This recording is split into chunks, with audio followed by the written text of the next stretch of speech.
기뻐하시며 수요 예배를 하나님께 드리겠습니다.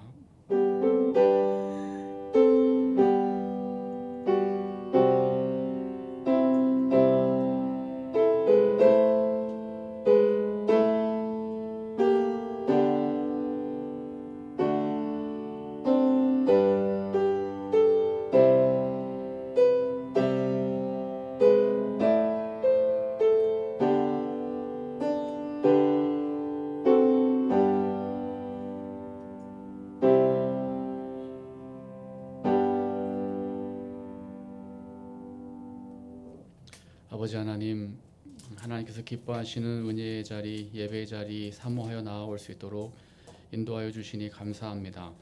세상 가운데 소망 없고 낙심 가운데 있을지라도 하나님으로 인하여 일어서는 귀한 복 누리도록 우리를 이끄시는 하나님을 찬양하며 예배합니다. 이 시간 하나님 앞에 엎드려 하나님의 은혜를 구하는 예배자들마다 그 심령 가운데 임재하여 주시고 하나님으로 인해 다시 한번 회복되어지고 온전케 되어지는 귀한 예배되도록 역사하여 주시옵소서. 하나님 한 분만 바라보는 예배의 자리가 되길 소망하옵고 예수님의 이름으로 기도합니다. 아멘. 우리 함께 찬송가 370장 찬양하시고 우리 이현주 권사님 기도하시겠습니다.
주님을 찬송하며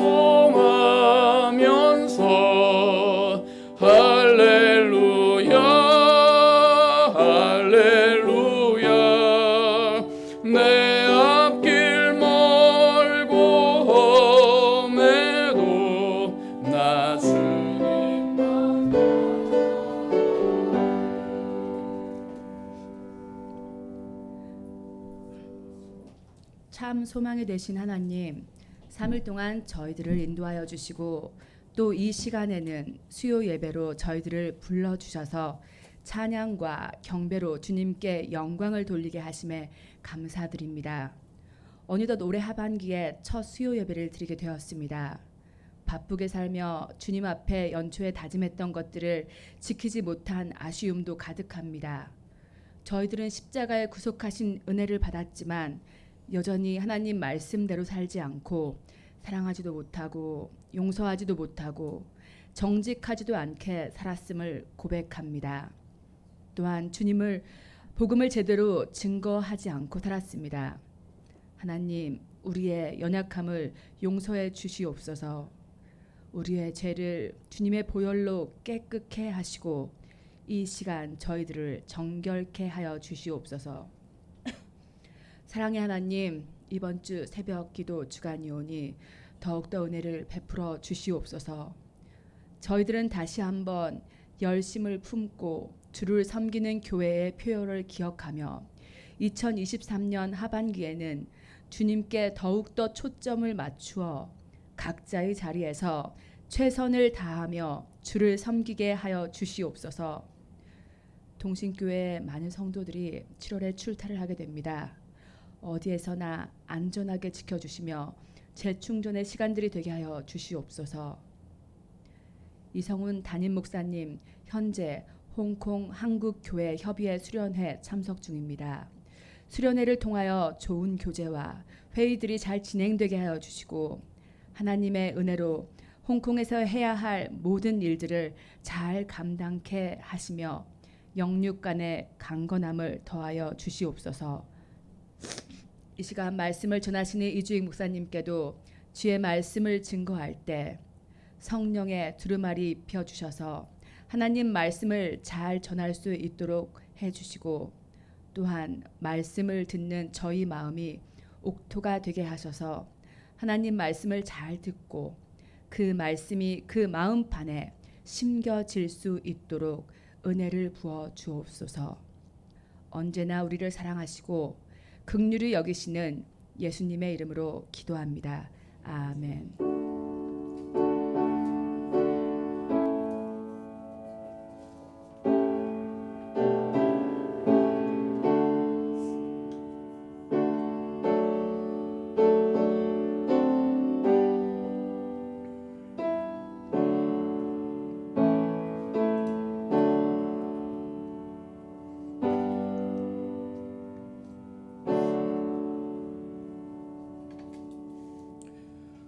성경 말씀 마가복음 5장 21절에서 43절까지 말씀입니다.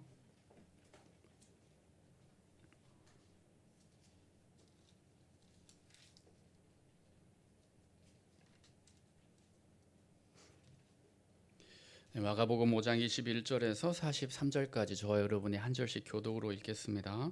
예수께서 배를 타시고 다시 맞은편으로 건너가시니 큰 무리가 그에게로 모이거늘 이에 바닷가에 계시더니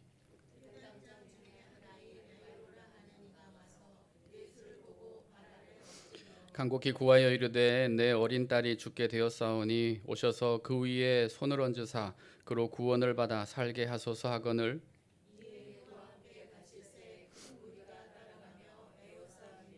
열두 해를 혈루증으로 알아온 한 여자가 있어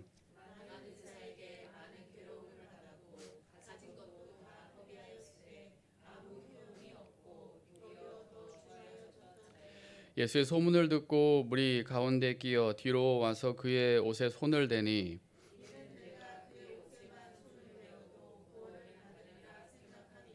이에 그의 혈루 근원이 곧 마름에 병이 나은 줄을 몸에 깨달으니라.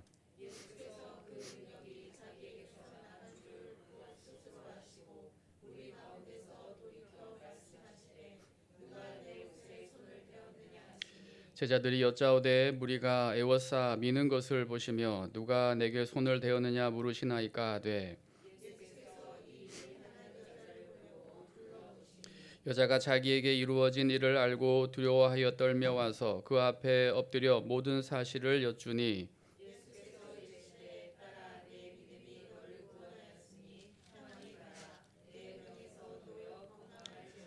아직 예수께서 말씀하실 때에 회당장의 집에서 사람들이 와서 회당장에게 이르되 당신의 딸이 죽었나이다. 어찌하여 선생을 더 괴롭게 하나이까?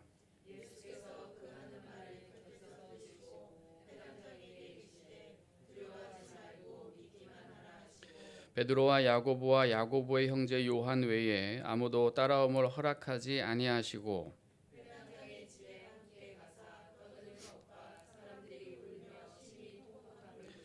들어가서 그들에게 이르시되 너희가 어찌하여 떠들며 우느냐 이 아이가 죽은 것이 아니라 잔다 하시니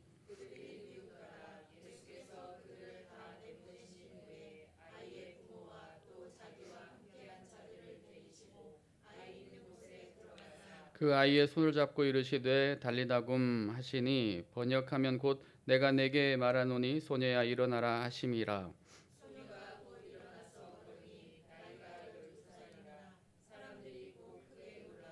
함께 읽습니다. 예수께서 이 일을 아무도 알지 못하게 하라고 그들을 많이 경계하시고 이에 소녀에게 먹을 것을 주라 하시니라. 아멘. 네, 1995년에 미국에서 초교파 기독교 그 집회가 있었습니다. 전도대회에서는 그 미국의 이름 있으신 목사님들이 나와서 며칠 동안 설교하는 큰 집회였는데 그 모임에 한 10만 명 정도가 모였다라고 이야기하는데 유일하게 외국인 목사가 설교했는데 그분이 김장환 목사님입니다.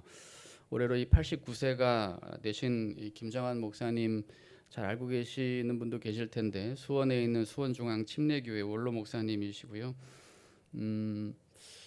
지난달에 그 50주년 기념으로 다시 집회가 한번 열렸는데 이 50년 전에 그 여의도 광장에서 빌리 그레함 전도 집회가 있었는데 그 빌리 그레함 목사님의 그 통역을 맡으신 분으로 이 김장환 목사님이 유명해지셨죠. 1995년에 그 미국의 그 초교파 전도 집회에서 김장환 목사님의 설교가 좀 이렇게 힘이 있었습니다. 그때에 설교하시면서 한 예화를 말씀하셨는데 그 예화를 여러분에게 좀 소개했으면 합니다. 베트남전에 있었던 일인데요. 전투 중에 한 병사가 총에 맞아서 부상을 입은 겁니다. 총알이 빗발치는 전투가 있었기 때문에 어느 누구도 총에 맞은 그 동료를 구하려고 선뜻 나서서 달려가지 못했다는 거예요. 그런데 한 병사가 시계를 여러 번 쳐다보다가 부상당한 병사를 향해 달려간 겁니다. 달려가는 그 병사를 보면서 그 지휘관은 저 친구도 죽고 부상당한 친구도 죽겠구나라고 하는 생각을 했는데 다행스럽게도 뛰어간 병사가 총에 맞아 있는 병사를 구출해내서 둘 다 모두 살게 되었다는 겁니다. 그래서 지휘관은 전투 중에 부상당한 병사를 구출해 온 그 병사를 불러서 물어봤다고 합니다. 자네는 전투 중에 부상당한 병사에게 달려가기 전에 여러 번 자기 손목에 있는 시계를 쳐다보던데 왜 그런 건가? 지휘관이 이런 질문을 하니까 병사가 대답했다는 거예요. 저희 어머니께서 하신 말씀이 기억났기 때문입니다. 저희 어머니께서 이렇게 말씀하셨습니다. 내가 너를 위해서 매일 아침 9시에 꼭 기도할 테니까 안심하고 잘 다녀오너라 말씀하셨다는 겁니다. 제가 그때 시계를 보았는데 바로 9시였습니다. 그래서 그 병사는 아들을 위해 쉬지 않고 기도하는 어머니를 기억하면서 그 총알이 빗발치는 전쟁터에서 부상당한 동료를 향해 뛰어갈 수 있었다 이야기했다는 겁니다. 김정환 목사님이 설교 중에 이 예화를 하시고 난 이후에 청중들을 향해서 이렇게 외치셨습니다. 그러면 아버지들은 왜 기도하지 않는 것입니까? 도대체 아버지들은 무엇을 하고 있는 것입니까? 김정환 목사님의 이 외침에 미국에 있는 아버지들의 신앙이 살아나게 되었다라고 하는 이야기가 있습니다. 오늘 본문은 아버지의 이야기입니다. 이렇게 어머니들이 참 많이 계시는 이 수요 예배 자리에서 아버지의 이야기를 하게 되었습니다. 여러분들 남편들 비교하지 마시고 그냥 그 마음 가운데 들려주시는 하나님의 말씀을 들으셨으면 좋겠습니다. 이 아버지는 자신의 자녀를 살리기 위해서 예수님께 뛰어간 회당장 야이로이죠. 야이로는 여러 약을 써보고 또 의사들을 만났지만 차도가 없는 자신의 딸을 살리기 위해 기적을 바라며 예수님을 만나야만 했습니다. 예수님이 아니고서는 이제 자신의 딸을 살릴 수 없다라고 하는 절박한 마음으로 예수님을 찾았던 겁니다. 예수님을 만나려고 집을 떠날 때만 해도 딸은 살아 있었습니다. 야이로가 예수님을 만나려고 집을 떠날 때 가족들의 마음 가운데는 이 야이로가 어서 빨리 예수님을 모시고 돌아오기를 기다리고 있었을 겁니다. 아직까지도 그때까지도 숨이 붙어서 살아 있었던 야이로의 딸도 아빠가 빨리 집으로 돌아오기만을 기다리고 있지 않았겠습니까? 그런데 예수님을 모시러 간 아빠는 돌아오지 않았고 딸은 점점 의식이 희미해지다가 죽고 말았습니다. 딸이 죽기까지 아버지 야이로는 무엇을 하고 있었습니까? 오늘 성경을 통해서 그가 무엇을 하고 있었는지 우리는 잘 알 수 있습니다. 야이로는 예수님 주변에 사람들이 많이 몰려 들어와 있었는데 그때 예수님 발 앞에 엎드려서 예수님께 간청을 하고 있었죠. 우리가 성경을 읽으면서 알게 된 것처럼 이 야이로는 회당장입니다. 각 지역마다 회당이 세워져 있었고 회당에서는 유대인들이 율법을 배우고 또 율법을 토론하고 율법을 가르치는 그런 장소였습니다. 그래서 회당장은 유대 공동체에 존경받는 사람이었고 어느 정도의 영향력이 있는 사람이었고 율법에 대해서 잘 알고 있어야 할 정도의 지성인이었습니다. 딸의 아버지 야이로도 회당장이다라고 소개하고 있는 모습을 통해서 보면 그 정도의 권위와 신망이 있는 사람이었겠구나라고 짐작을 할 수 있습니다. 그런데 그 사람이 예수님 발 아래에 엎드려서 예수님께 간청을 하고 있는 겁니다. 얼마 전까지만 해도 이 예수님 배척하고 죽이려고 하는 그런 집단의 리더였을 텐데 이 회당장이라고 하는 자신의 직분, 자신의 권위, 자신의 체면을 내려놓고 젊은 청년 발 앞에 엎드려 있는 겁니다. 청년 예수 앞에 엎드려 있는 그 사람은 회당장이 아니라 그 순간은 회당장이 아니라 아버지였던 거죠. 죽어가는 자신의 딸을 살리기 위해서 예수만으로 가능하다라고 하는 마음을 갖고 예수 앞에 엎드려 있었던 겁니다.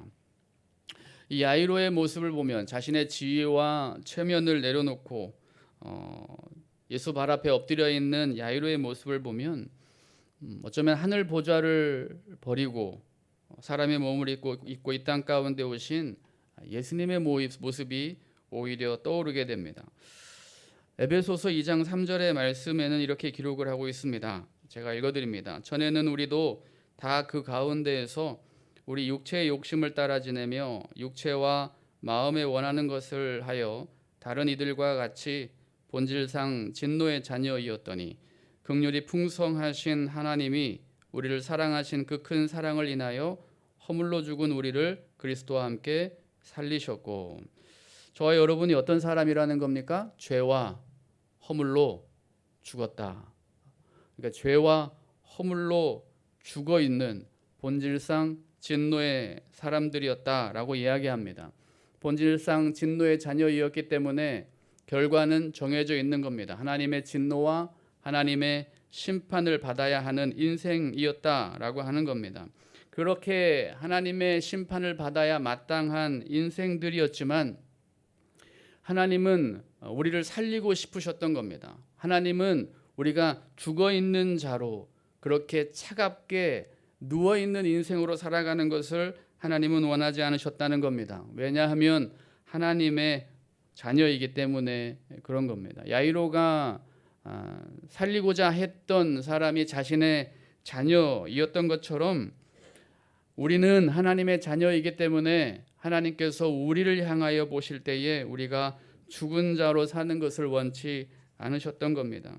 그래서 자신의 자녀를 살리기를 원하셨던 하나님께서 그 하늘 보좌를 버리시고 이 땅 가운데 사람의 몸으로 오셔서 십자가의 희생 제물이 되신 겁니다.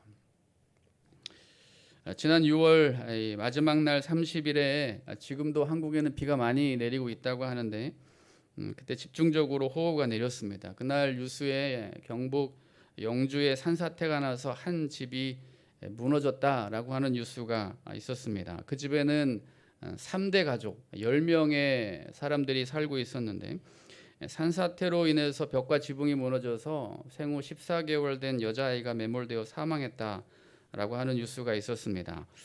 잠을 자고 있던 새벽이라고 합니다. 이 아이의 아버지가 이상한 소리를 듣게 되어 일어났는데 그 순간 흙이 한순간에 집을 덮쳤다는 겁니다. 무너지는 벽을 몸으로 막으면서 함께 있던 아내와 아이를 구출하려고 했는데 그 둘 모두가 이제 흙에 깔려 버린 겁니다. 그래서 다른 사람들을 가족들을 불러서 아내를 꺼내기는 했는데 그 아이는 침대에 깔려서 가족들의 힘으로는 도저히 꺼낼 수 없었고 2시간 만에 구조대의 도움으로 흙 속에서 꺼냈다는 겁니다. 2시간 동안 그 가족과 그 아버지는 무엇을 하고 있었겠습니까? 가족 묻혀 있는 아직도 살아 있을 거라 여겨지는 그 아이를 위해서 흙을 파내고 있지 않았겠습니까?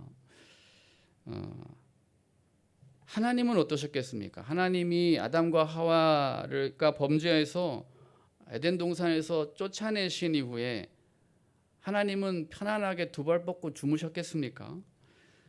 땅에 매몰된 그 자신의 14개월 된 아이를 파내려고 맨손으로 2시간 동안 그 아이를 파내고자 했던 그 아버지의 심정이 하나님의 심정 아니었겠는가 생각을 해보게 됩니다. 하나님은 그렇게 죽음 가운데 묻혀져 있던 자녀인 우리들을 살리기 위해서 애쓰고 계셨습니다. 그런데 우리는 어떻습니까?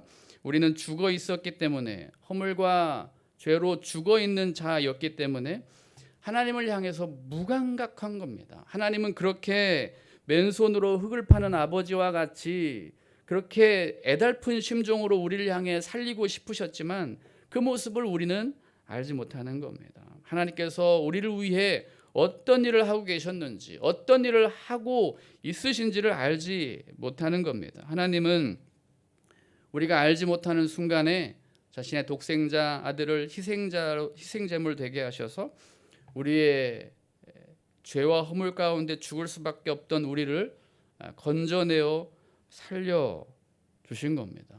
그와 같이 하나님은 우리를 위해 너무나 수고하고 애쓰고 계셨던 겁니다. 죽어가는 딸을 위해 야이로는 자신의 권위와 최명과 그것을 다 내려놓고 예수님 발 앞에 엎드려 간청하고 있었던 겁니다. 그 야이로의 모습을 보고 예수님 어떻게 하셨습니까? 예수님은 야이로를 따라가십니다. 예수님께서 야이로의 집으로 가실 때에 많은 사람들이 예수님 주변에 몰려들게 되었는데 우리가 읽은 성경의 본문을 통해서 보면 우리가 알 수 있듯이 12해 혈루증을 앓고 있던 여인이 예수님의 옷자락을 만지게 되었습니다. 안타까운 일이기는 하지만 야이로에게는 안타까운 일이긴 하지만 어쩔 수 없이 야이로의 딸을 살리기 위해 집으로 가는 그 일들이 지체가 된 것입니다. 상황을 놓고 생각을 해보면 예수님이 야이로의 딸을 살리기 위해 가시던 길이었기 때문에 이 약속의 우선순위를 생각을 해본다 하더라도 이 혈루증 앓는 여인이 우선순위가 아니라 야이로의 집에 가는 게 선약의 원칙에 따라서 우선순위가 될 것입니다. 더구나 야이로의 딸은 위중했고 12해 혈루증을 앓던 여인은 생명의 지장이 없던 사람 아닙니까? 생명의 경중을 놓고 본다 하더라도 야이로의 딸이 먼저일 겁니다. 그런데 예수님은 야이로의 딸을 향해 가시던 발걸음을 멈추시고 자신의 옷자락에 손을 댄 사람, 12의 혈루증으로 고생하던 그 여인을 반드시 찾아내려고 하셨습니다. 반드시 찾아내려고 하시고 그 여인을 앞에 세우시고 그 여인과 시간이 지체되는 줄도 알지 못하시면서 대화를 이어나가고 계신 겁니다. 마가복음은 독특한 그 구성의 원칙이 좀 있는데요. 샌드위치 구조라고 하는 글쓰기 구성을 갖고 있습니다. 샌드위치처럼 둘 어떤 똑같은 내용을 사이에 두고 가운데에 한 다른 이야기를 이야기하는 구성으로 성경이 쓰여져 있는 모양입니다. 마가복음 11장에는 예수님께서 성전에 올라가실 때에 무화과 나무를 보셨습니다. 잎이 무성하고 열매가 없어서 예수님께서 그 무화과 나무를 저주하십니다. 그리고 성전에 들어가셔서 성전을 더럽히고 있는 성전에서 매매하는 사람들의 상을 엎으십니다. 그리고 그 이후에 성전에 나오시는데 또 무화과 나무의 이야기를 합니다. 무화과 나무가 뿌리째 말라 있었다라고 하는 내용이죠. 그래서 그 나무를 보시고 예수님께서 제자들에게 말씀하십니다. 내가 너희에게 말하노니 무엇이든지 기도하고 구하는 것은 받은 줄로 믿으라 하셨던 겁니다. 이 무화과 나무와 성전에서 청결케 하는 그 내용, 이 내용이 샌드위치 구조로 되어 있는 거죠. 그런데 도대체 무화과 나무와 성전 청결하게 하는 사건에 어떤 연관이 있는 것인가? 근데 샌드위치라고 하는 것은 두 내용이 합쳐서 하나가 된 것처럼 샌드위치 구성으로 마가복음이 되어져 있는 그 내용은 분명히 이야기하고자 하는 한 주제가 있는 것입니다. 예수님께서 성전을 청결하게 하실 때에 사람들에게 이렇게 이야기하셨습니다. 기록된 바 내 집은 만민이 기도하는 집이다. 무화과 나무를 통해서 그리고 성전 청결케 하시는 이 사건을 통해서 예수님께서 하시고자 하는 말씀은 기도에 대한 내용이었다라고 하는 것을 찾을 수 있는 겁니다. 야이로의 이 사건도 샌드위치 구조로 되어 있는 거죠. 야이로의 이야기가 사이에 있고 그 가운데에 혈루증을 앓던 여인의 이야기가 되어져 있는 겁니다. 그러면 분명히 예수님께서는 야이로의 집으로 가는 것이 우선순위의 내용이었음에도 불구하고 가운데에 구성되어져 있는 이 혈루증 앓고 있는 이 여인, 이 대화를 통해서 시간이 지체되고 있음에도 불구하고 혈루증 여인과 함께하고 있는 부분은 분명히 예수님께서 야이로에게 말씀하고자 하는 부분이 있었다라고 하는 것을 우리는 알아야 합니다. 야이로는 예수님과 혈루증 앓던 여인이 대화하는 내내 그 옆에 서 있었습니다. 죽어가는 딸 한시바삐 가고 싶은 심정이었을 겁니다. 그런데 예수님께서 수많은 군중들을 향해서 외치셨죠. 누가 내 옷에 손을 대었느냐. 예수님께는 그게 중요했습니다. 예수님께서는 옷에 손을 댄 사람 찾는 것, 그것이 무엇보다 중요하셨습니다. 왜 그러셨을까요? 야이로 때문에 그런 겁니다.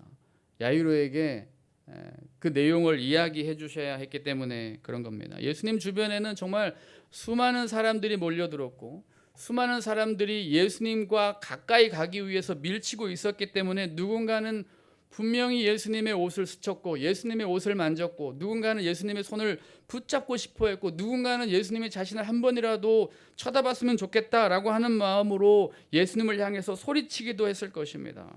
그런데 예수님은 꼭 집어 이야기하셨습니다. 누가 내 옷에 손을 대었느냐.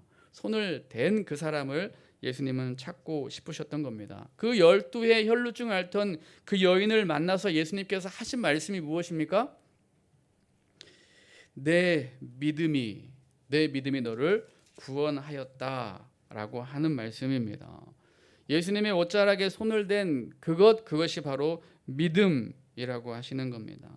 예수님 곁에는 참 수많은 사람들이 있었고 예수님의 옷을 만진 사람도 있었고 예수님의 관심을 끌기 위해서 수많은 행동을 하는 사람들이 있었지만 예수님은 그 사람들에게 믿음이 있다 이야기하시지 않고 콕 집어서 옷에 손을 댄 그 여인을 향해서 믿음이 있다 이야기하고 계신 겁니다. 그래서 예수님께서 야이로에게 이야기해주고 싶은 그 내용이 드러난 겁니다. 그것은 믿음이라고 하는 겁니다.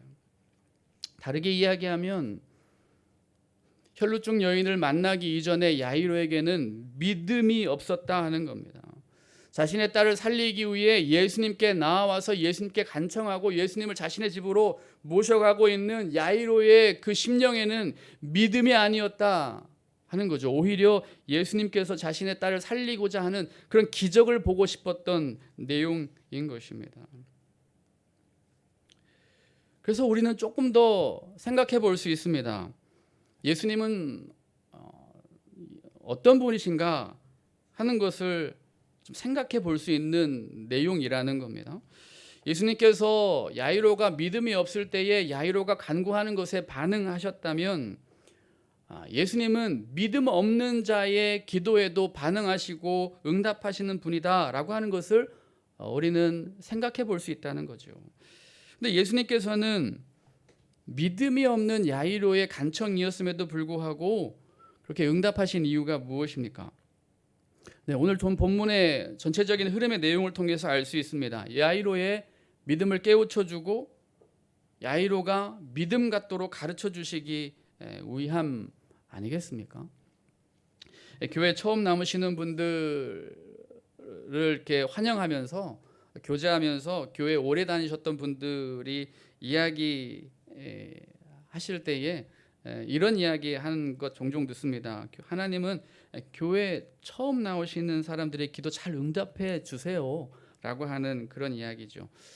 그것은 본인도 그렇게 경험하셨기 때문에 그렇게 확신하면서 이야기하는 것 아니겠는가 생각을 해보게 됩니다. 저도 이 고등학교 1학년 말에 이제 친구의 전도를 받아서 교회 다니게 되었고 고등학교 2학년 때 이제 그 뭐 이렇게 세례 받고 그렇게 했는데 교회에 대해서 잘 몰랐습니다.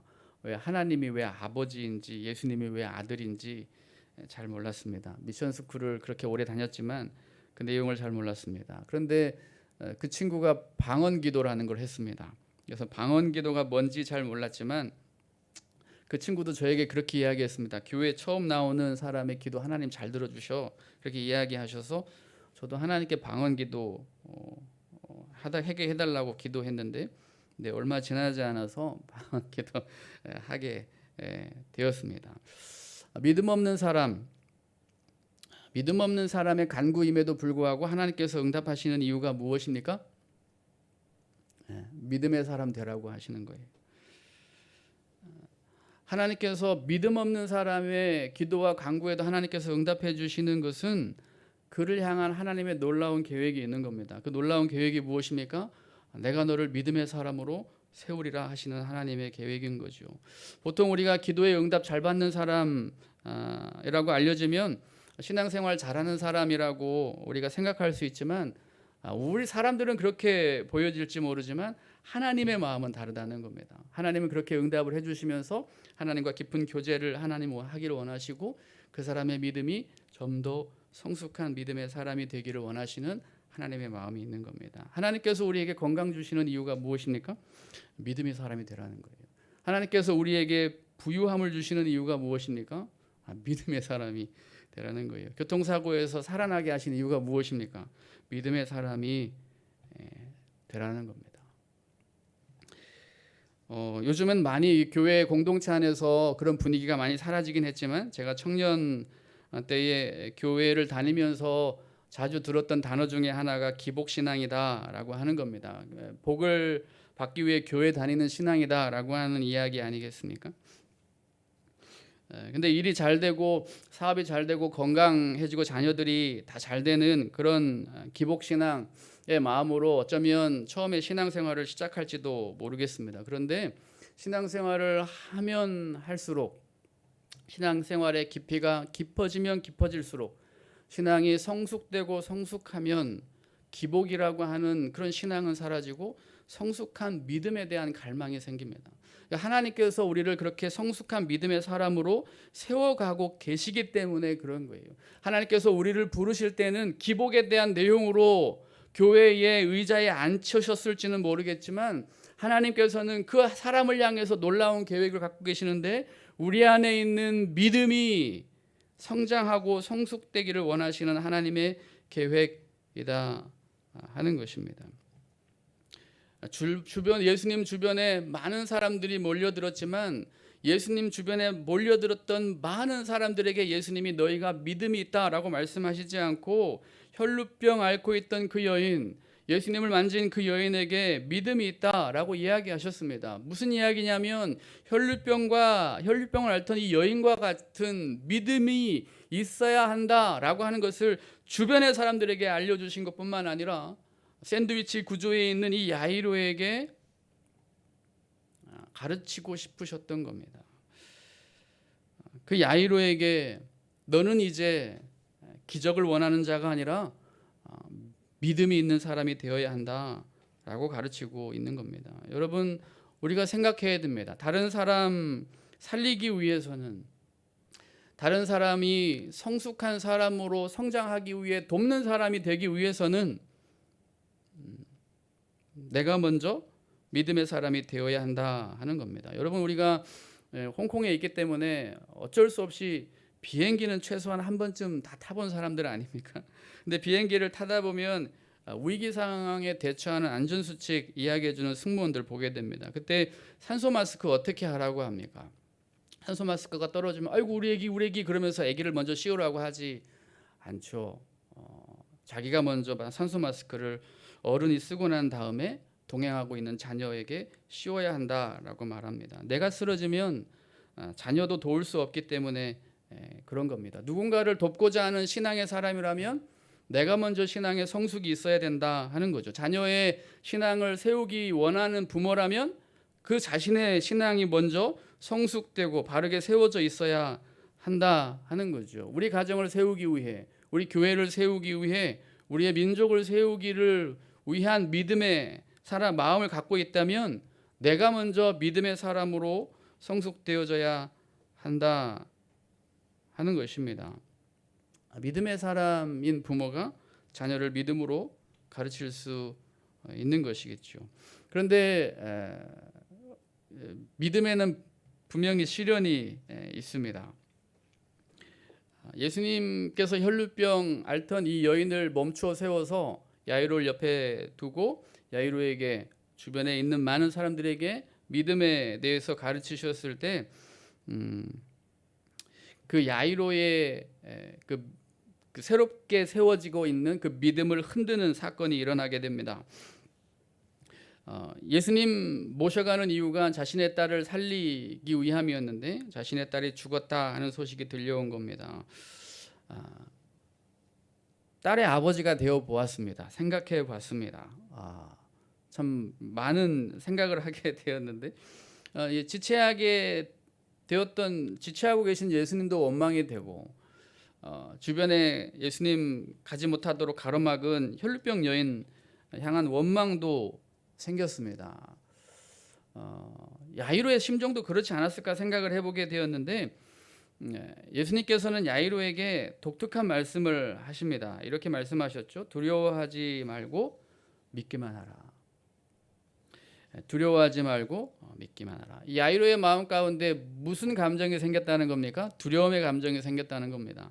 야이로의 마음 가운데 원망과 미움이 아니라 두려움이 생겼다 하는 것을 알 수 있습니다. 하나님께서 이 이스라엘 백성들이 가나안 땅으로 들어갈 때 여호수아가 모세를 대신해서 행진을 이끌게 되는데 하나님께서 여호수아에게 이런 말씀을 하셨습니다. 강하고 담대하라. 두려워하지 말며 놀라지 말라. 내가 어디로 가든지 내 하나님 여호와가 너와 함께 하느니라. 하나님께서 믿음의 사람을 향해서 권면하실 때 어떻게 말씀하신다고요? 두려워하지 말라. 근심하지 말라. 그런 말씀을 하시면서 권면의 말씀을 세워주신다 하는 겁니다. 그 미움과 원망에 있는 사람들을 향해서 원망하지 말라, 미워하지 말라, 내가 너와 함께한다 이렇게 말씀하시지 않으셨습니다. 원망과 미움이 있는 사람들을 향해서는 하나님께서는 권면이 아니라 징계와 심판을 하셨습니다. 출애굽하며 광야를 걷는 이스라엘 백성들이 모세와 하나님을 향해서 원망과 불평을 쏟아놓을 때 하나님께서 이스라엘 백성들을 향해서 그들을 격려하시고 그들의 믿음을 세워주신 것이 아니라 오히려 그들을 향해 징계하시고 심판하신 하나님을 볼 수 있습니다. 그들의 마음에 무엇이 없습니까? 믿음이 없는 겁니다. 그런데 야이로에게는 원망과 믿음이 아니라 그 안에 예수님께서 혈루병 앓고 있던 그 여인을 붙잡고 하시는 예수님의 말씀을 통해서 그 안에 믿음이 자리 잡고 있었다 하는 겁니다. 그래서 그 딸이 죽었다 하는 이야기를 듣고 그 믿음이 흔들리고 그 두려움으로 변화되었다 하는 겁니다. 믿음의 사람이 두려워하는 이유가 무엇이겠습니까? 길이 없다, 소망이 없다, 이제 끝났다라고 생각하기 때문에 두려워하는 것이겠죠. 그런데 사람들을 향해서 예수님께서 하신 말씀이 있습니다. 너희가 어찌하여 떠들며 우느냐? 이 아이가 죽은 것이 아니라 잔다. 죽은 것이 아니라 잔다. 죽었다라고 하는 소식을 야이로가 들었을 때 이제 끝났구나. 이제 소망이 없구나. 이제 별 수 없구나.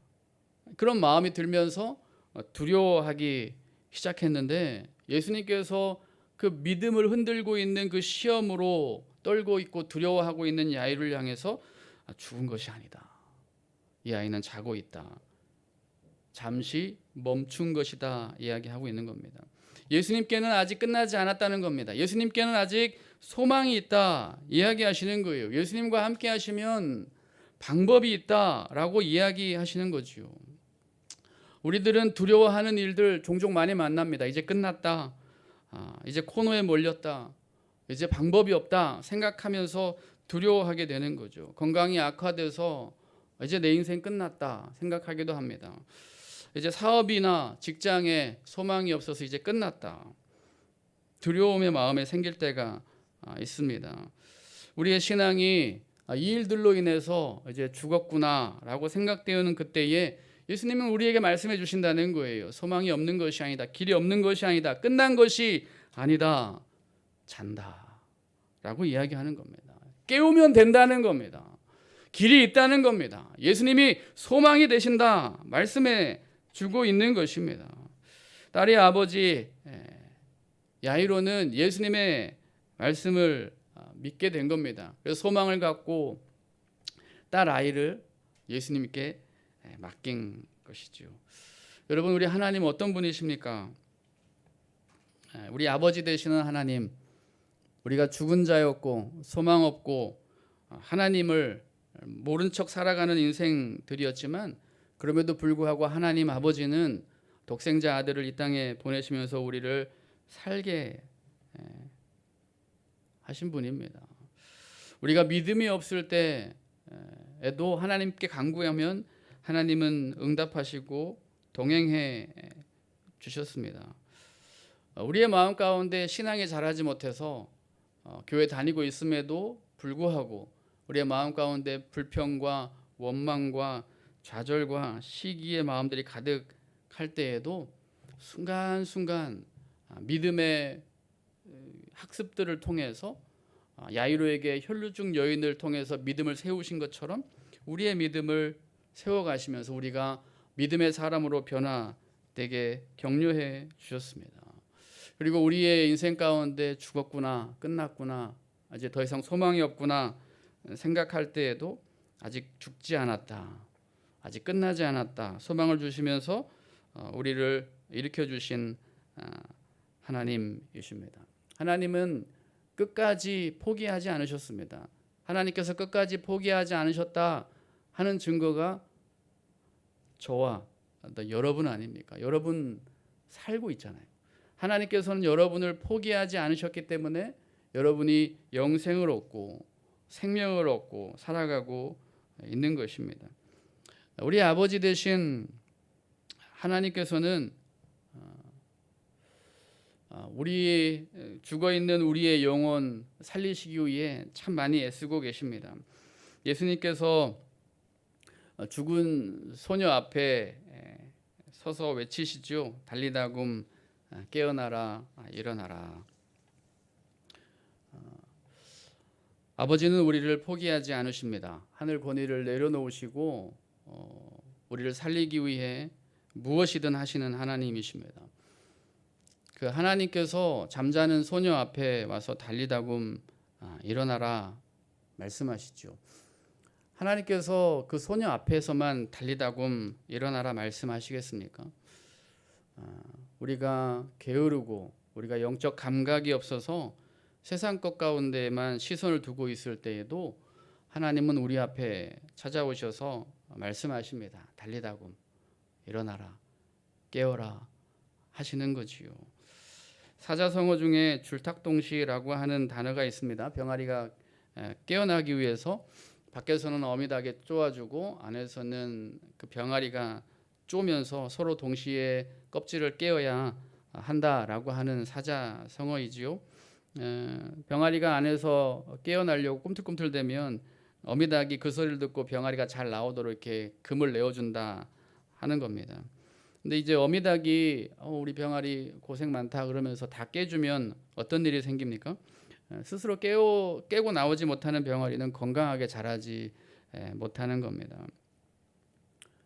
하나님께서 우리에게 우리가 잠자고 있을 때 어떻게 해서든 깨워주실 수 있는 권위와 능력이 있는 분이십니다. 그런데 하나님께서 외치시는 이유가 무엇입니까?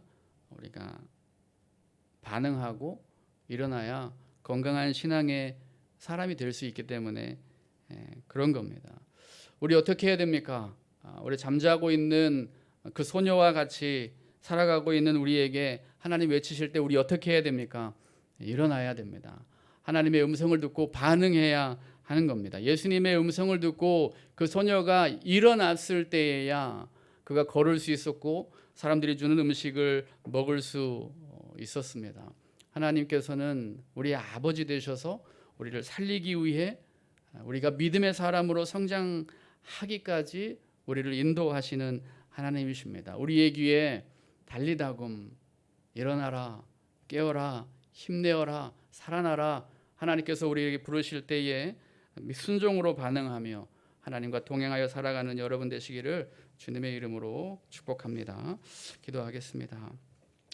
이 시간 우리가 몇 가지를 놓고 기도했으면 좋겠는데요. 하나님, 저는 잠자는 사람입니다. 신앙의 게으름 가운데 있는 사람입니다. 믿음의 사람으로 성장하기를 원합니다. 이 시간 나를 깨워주셔서 믿음의 사람으로 성장하기에 부족함 없게 하여 주시옵소서. 말씀을 기억하면서 함께 기도하도록 하겠습니다. 좋으신 하나님 아버지, 달리다굼 일어나라. 예수님 말씀하실 때에 그 말씀 가운데 반응하여 일어난 소녀를 봅니다. 그 소녀가 살아나기까지 그 아버지 야이로가 얼마나 수고하고 애썼는지, 또 그를 믿음의 사람으로 세우기 위해 예수님은 얼마나 그를 향해 가르치셨는지 우리가 보게 됩니다. 하나님, 우리의 마음 가운데 하나님은 그렇게 우리를 사랑하시는 아버지이시고 우리가 믿음의 사람으로 성장하기를 원하시는 하나님이신 것을 보게 됩니다.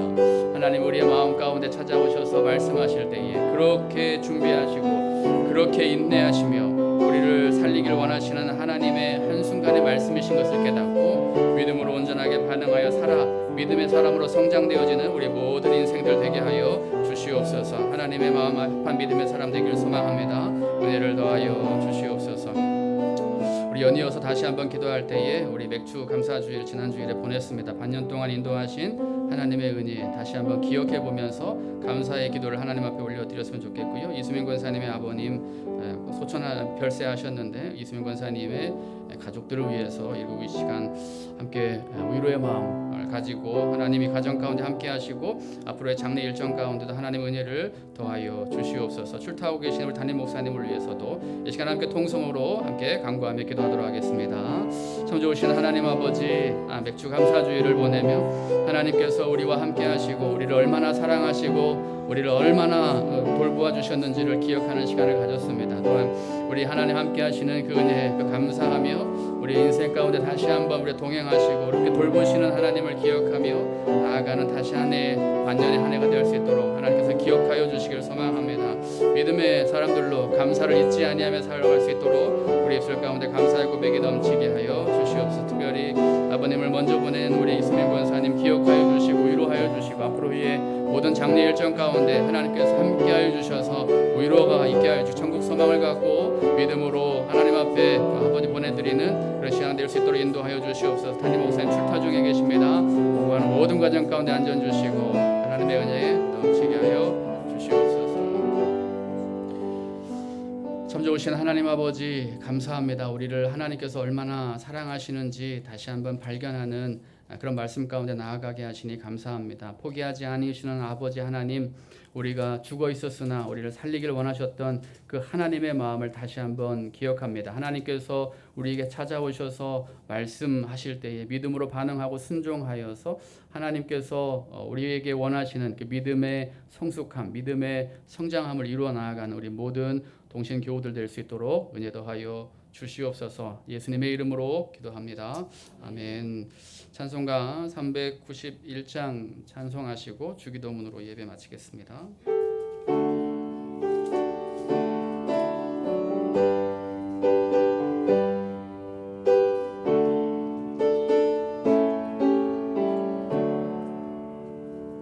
오 놀라운 곳에 주 예수 내 주 참 능력의 주시로다. 큰 바위 및 안전한 그곳으로 내 영혼을 숨기시네. 메마른 땅을 종일 걸어가도 나 피곤치 아니하며 저 위험한 곳 내가 이를 때면 큰 바위에 숨기시고 주 손으로 덮으시네. 오 놀라운 곳에 주 예수 내 주 내 모든 짐 벗기시네. 죄악에서 날 끌어올리시며 또 나에게 힘 주시네. 메마른 땅을 종일 걸어가도 나 피곤치 아니하며 저 위험한 곳 내가 이를 때면 큰 바위에 숨기시고 주 손으로 덮으시네. 증량 못할 은혜로 채우시며 늘 성령에 감화 주사 큰 기쁨 중 주님을 찬양토록 내 믿음을 도우시네. 메마른 땅을 종일 걸어가도 나 피곤치 아니하며 저 위험한 곳 내가 이를 때면 큰 바위에 숨기시고 주 손으로 덮으시네. 주 예수님 공중에 임하실 때 나 일어나 맞이